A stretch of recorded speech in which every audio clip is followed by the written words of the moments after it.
श्री रुद्र संहिता कुमारखंड माता पार्वती द्वारा गणेश की उत्पत्ति।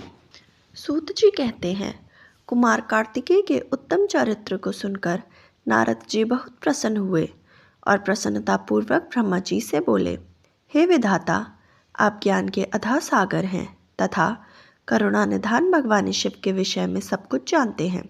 अपने शिव पुत्र स्वामी कार्तिकेय के अमृतमय चरित्र को सुनाकर मुझ पर बड़ी कृपा की है। भगवान, अब मैं विघ्न विनाशक श्री गणेश के विषय में जानना चाहता हूँ। उनके दिव्य चरित्र, उनकी उत्पत्ति के विषय में सब कुछ सविस्तार बताकर मुझे कृतार्थ कीजिए। मुनिश्रेष्ठ नारद के ये उत्तम वचन सुनकर ब्रह्मा जी हर्षपूर्वक बोले, नारद, तुम गणेश उत्पत्ति की कथा सुनना चाहते हो, अतएव तुम्हारी प्रसन्नता के लिए मैं तुम्हें उनके जन्म के विषय में बताता हूँ। एक बार की बात है, देवी पार्वती की दो सखियां जया और विजया, जो सदा से ही उनके पास रहती थीं, उनके पास आई और बोली, हे सखी, यहाँ कैलाश पर्वत पर भगवान शिव के असंख्य गण हैं। वे सदा भगवान शिव की आज्ञा का प्रसन्नता से पालन करते हैं। वे सदा भगवान शिव की आज्ञा को ही सर्वोपरि मानते हैं। इसलिए आपको भी अपने लिए किसी एक विशेष ऐसे गण की रचना करनी चाहिए जिसके लिए आपकी ही आज्ञा सर्वोच्च हो और वह किसी अन्य के सामने ना झुके। अपनी सखियों की बात यद्यपि पार्वती को एक बार को अच्छी लगी, परंतु अगले ही पल में बोली कि भला मुझ में और मेरे पति में क्या भेद है।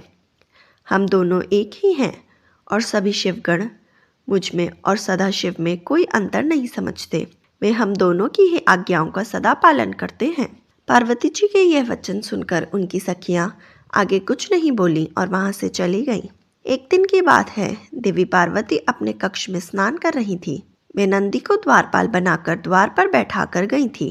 तभी कक्ष में भगवान शिव का प्रवेश हो गया, क्योंकि नंदी अपने आराध्य शिव को अंदर आने से रोक न पाए। देवी पार्वती को उस समय बड़ी लज्जा महसूस हुई।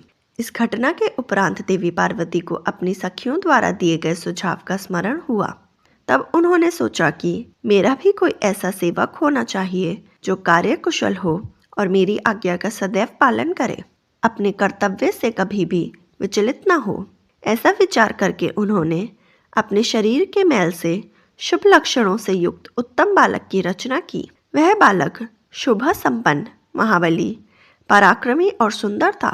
पार्वती ने उसे सुंदर वस्त्र और आभूषणों से विभूषित करके उसे अनेक आशीर्वाद दिए। पार्वती ने कहा कि तुम मेरे पुत्र हो, तुम्हारा नाम विनायक है। पार्वती जी के यह वचन सुनकर वह तेजस्वी बालक विनायक बोला, हे माता, हे जननी, आज आपने मुझे इस जगत में उत्पन्न किया है। आज से मैं आपका पुत्र हूँ। मैं आपको बारंबार नमस्कार करता हूँ। मेरे लिए अब क्या कार्य है, बताएं, मैं उसे अवश्य पूरा करूँगा। तब देवी पार्वती बोली, हे पुत्र विनायक, आज से तुम मेरे द्वारपाल बन जाओ। मेरी यह आज्ञा है कि मेरे महल में कोई मेरी अनुमति के बिना प्रविष्ट ना हो। कोई कितना भी हट क्यों ना करे, तुम उसे अंदर नहीं आने देना।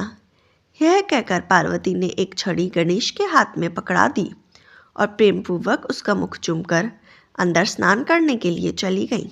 विनायक सजगता से हाथ में छड़ी लेकर महल के द्वार पर पहरा देने लगे। उसी समय भगवान शिव देवी पार्वती से मिलने की इच्छा लेकर महल में आ गए। तब वे द्वार पर पहुंचे तो गणेश ने उनसे कहा, हे देव, इस समय मेरी माता अंदर स्नान कर रही हैं, अतः आप यहाँ से चले जाएं तथा बाद में आएं। यह कहकर उन्होंने भगवान शिव के सामने छड़ी अड़ा दी। चूंकि विनायक ने भगवान शिव को पहले कभी नहीं देखा था, इसलिए उन्हें वे नहीं पहचान सके। यह देखकर भगवान शिव को क्रोध आ गया और वे बोले, ओ मूर्ख, तू मुझको अंदर जाने से रोक रहा है।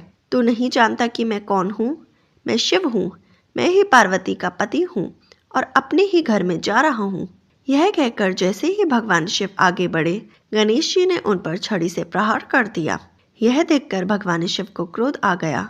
उन्होंने अपने गणों को विनायक को वहां से हटाने की आज्ञा दी और स्वयं बाहर खड़े हो गए।